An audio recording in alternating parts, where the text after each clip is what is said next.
Welcome to this very special edition of the KAJ Masterclass Live, the show which ensures that you profit from your time spent here with experts, either through their industry insights, information, or simply learning from them. And today we have with us James Brett, a coach and facilitator, guides executives and cancer survivors from surviving to thriving.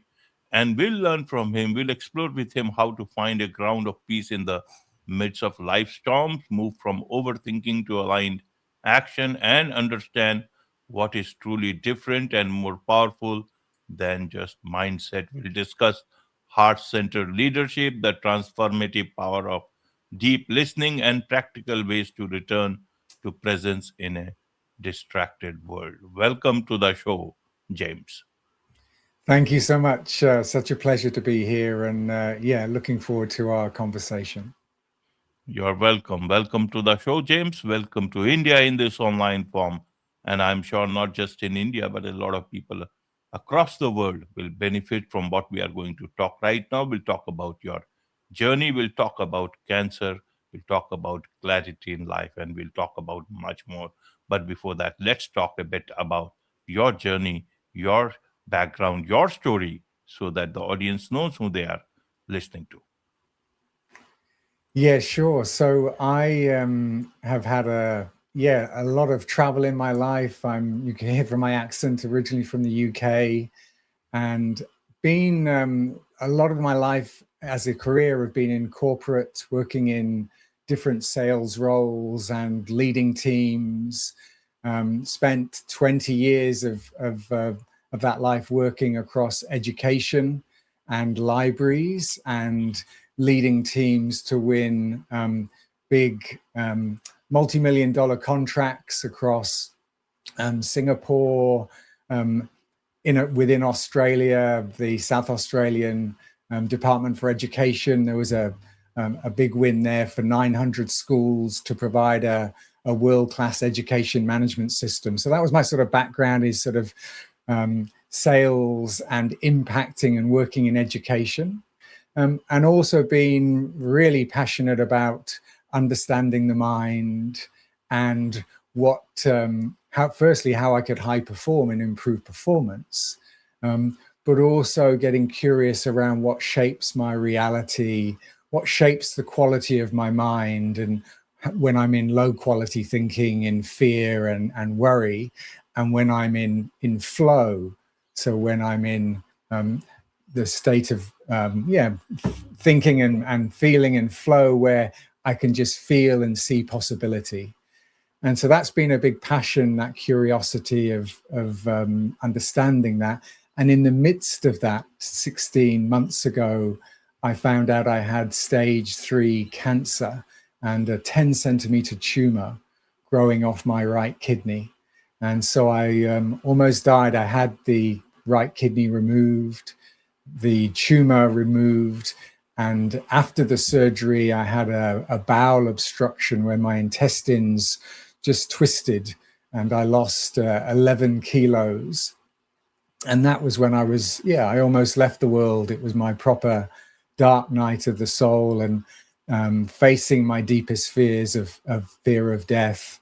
And yeah, that brings me now to today. I'm in full health. The cancer is clear from my body. My left kidney is strengthening and getting stronger.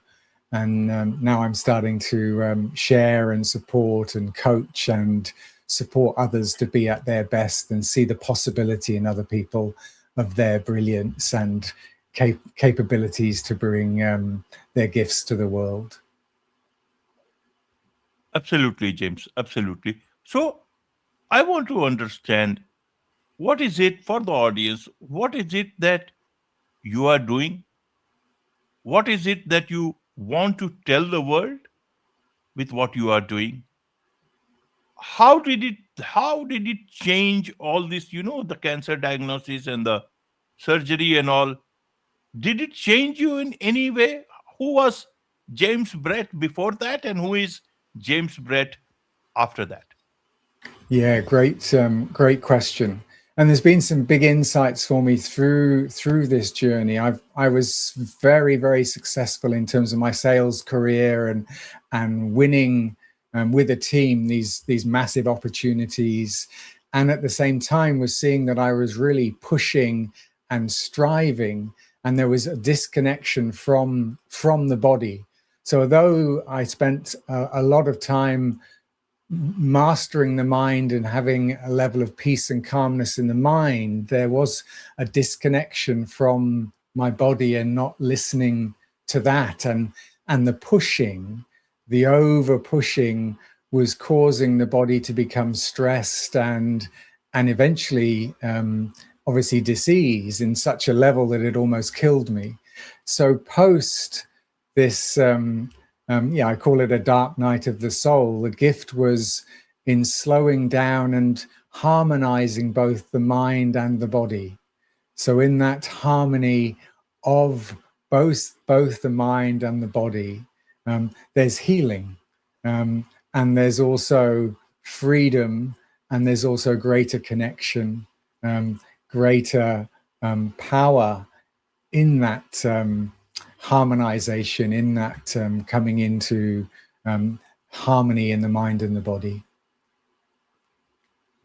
Absolutely, absolutely, James. So, your message that you are giving to the world, what you are telling through coaching or anything, what is it for the common man here?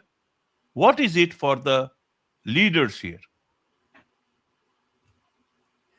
Yes, so my fundamental message is around our presence.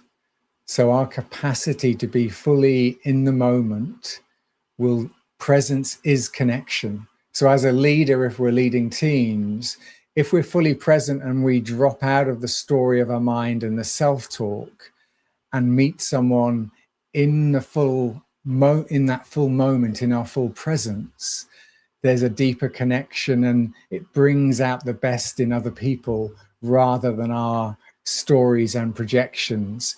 It impacts our decisions, so we make better decisions when we're fully present and slowing down and enabling the other people that we're working with for their wisdom to surface.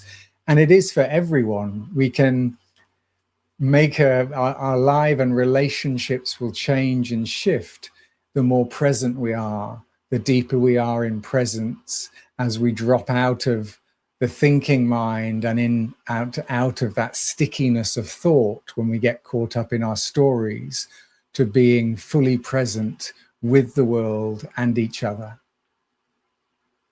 Absolutely. So, James, a lot of leaders, you see, not everybody, all of these leaders will have a health scare to give them that course correction. A lot of these leaders think, bank account is the place which one should keep an eye on, and everything else can come later. How will you push your idea of clarity and presence to such leaders? And many of these leaders are very powerful people, very rich people. They are controlling a lot of humanity in that sense. How will you make that impact?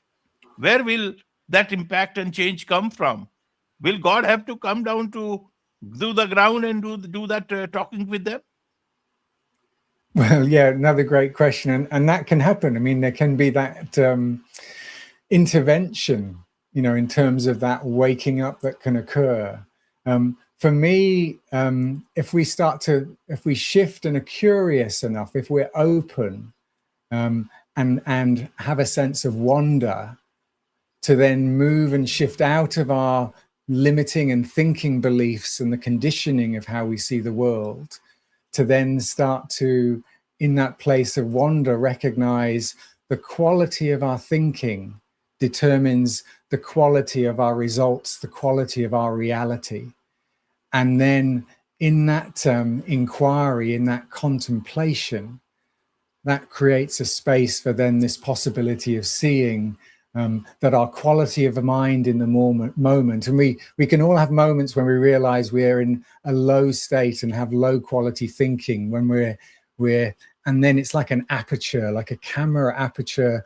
The way we see the world, there's less possibility. We have contraction, and we can have some fear and worry, and we can recognize that the decisions we make from that place are more limited and will produce lesser results than when we're in a high quality mind, when we've got high quality thinking, when we know these moments when we're just in the groove, we're in the zone.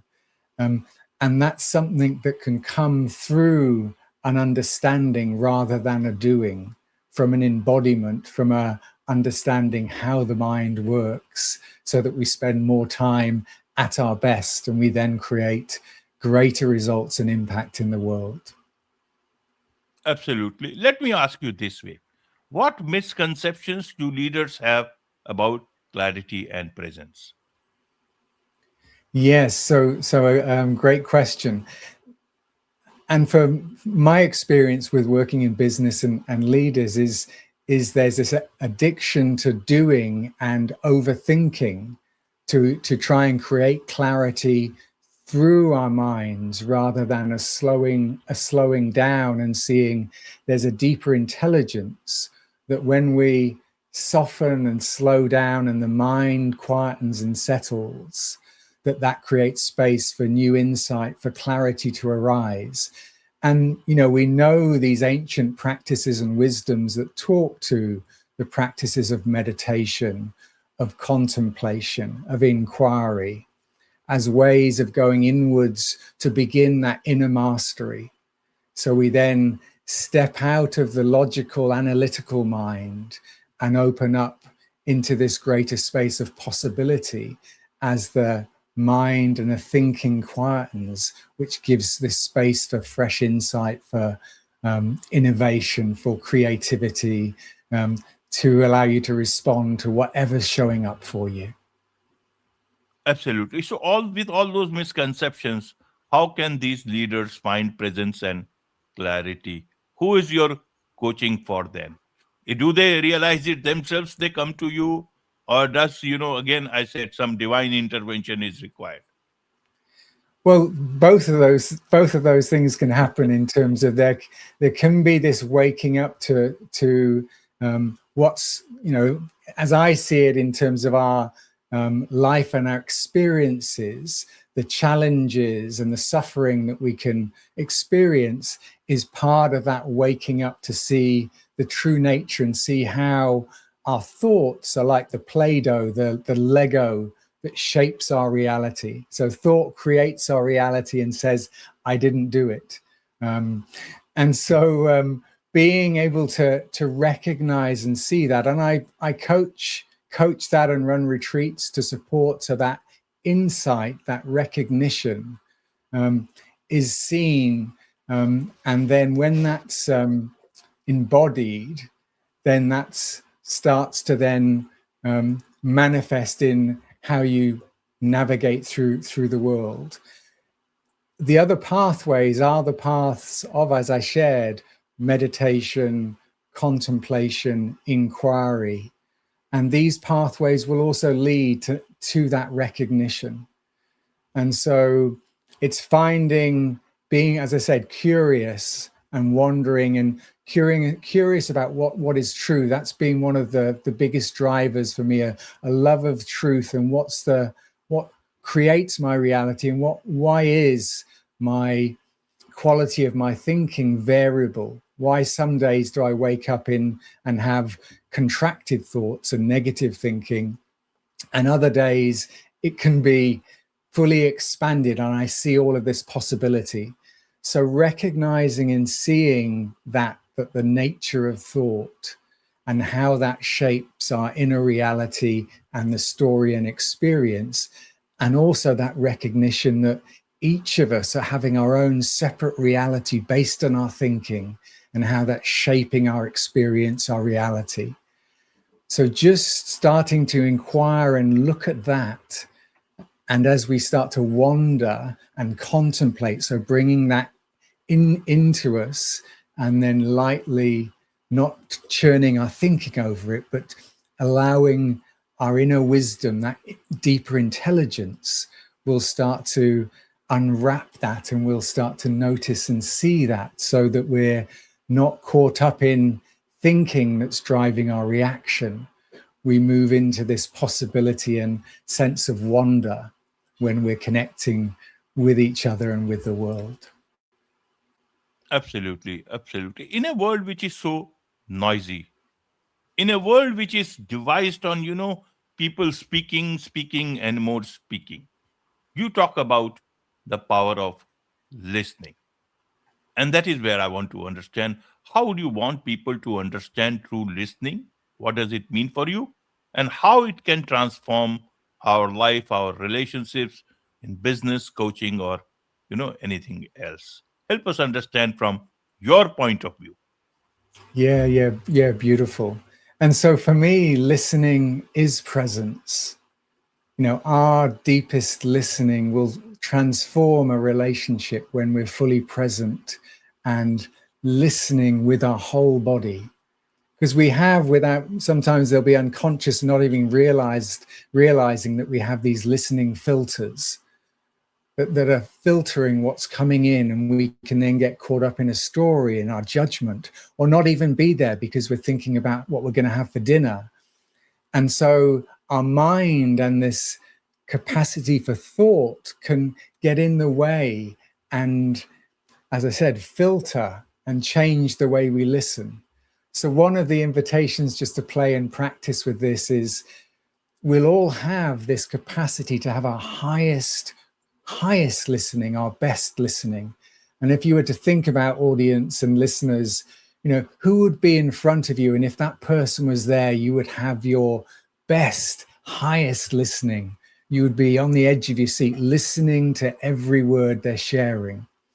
Well, that listening could be brought to everyone that you interact with by being fully present and curious, and again, stepping out of that story, that judgment about what they're sharing, and listening for their possibility, listening for their genius. And that will it'll surface out, just this practice, this way. And we can play it with as a practice, but this type of listening is a way of being.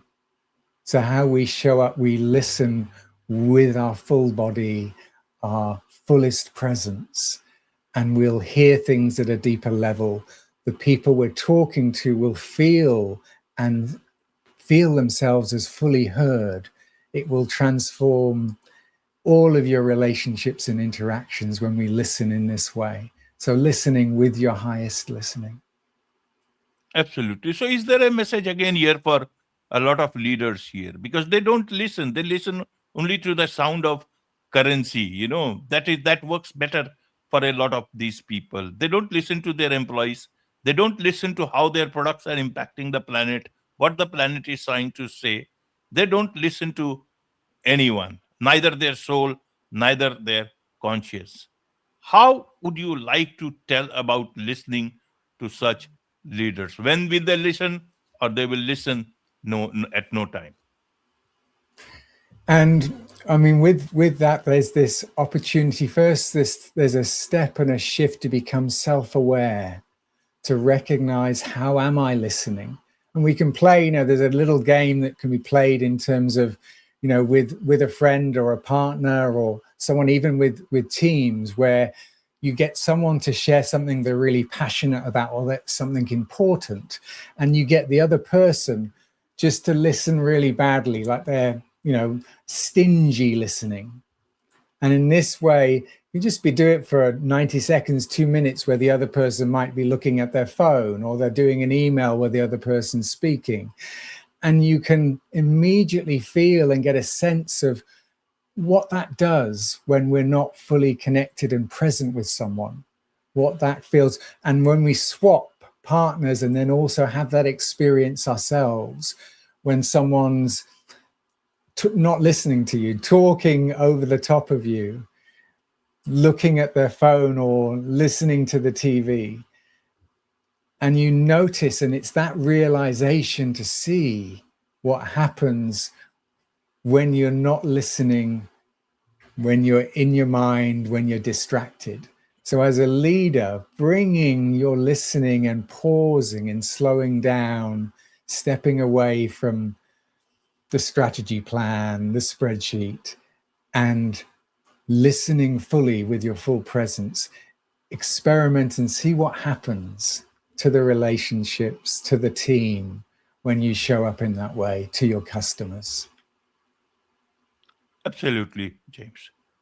You talk a lot about peace, clarity, and action. Good, you did not mention happiness instead of peace. So I want to understand why peace, and then help us understand about clarity and action, that that is so much crucial to what you talk, so that people understand it your way.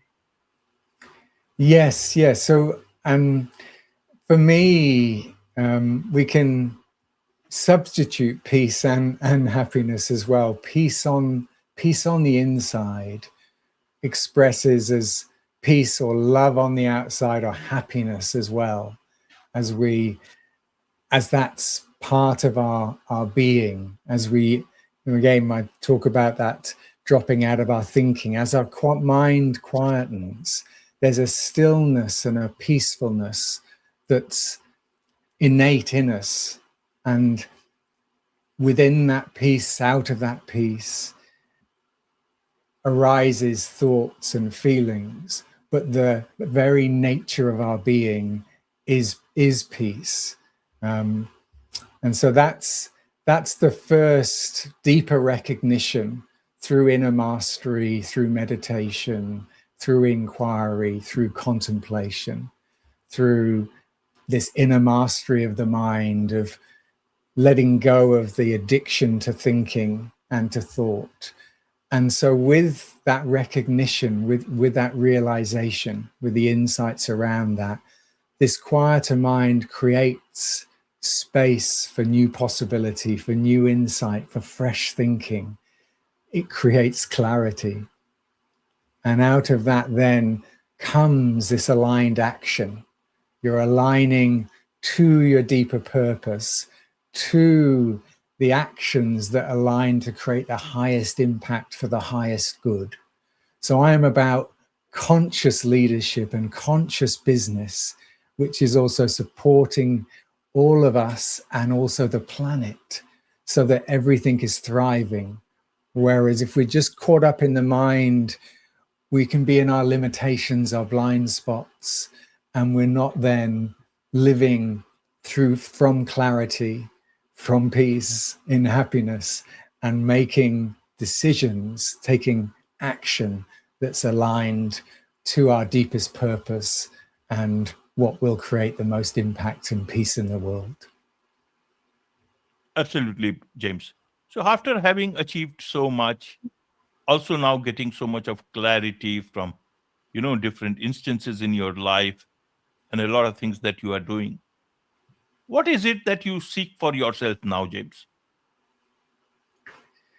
Yeah, great. A great question. I mean, I and with my beloved, my partner, we've been building a sanctuary, a place of transformation, where we are aligning with nature. So we grow our own organic food biodynamically here. We run workshops and retreats, and live a grounded life, a balanced life. As I said, this big shift for me was aligning the mind and the body, for those both to be coming into peace. And then this healings occurred, becoming free of cancer, my vitality returning, and then meeting the world with presence and sharing that. I see in the world, we have so much chaos and dysfunction and polarity.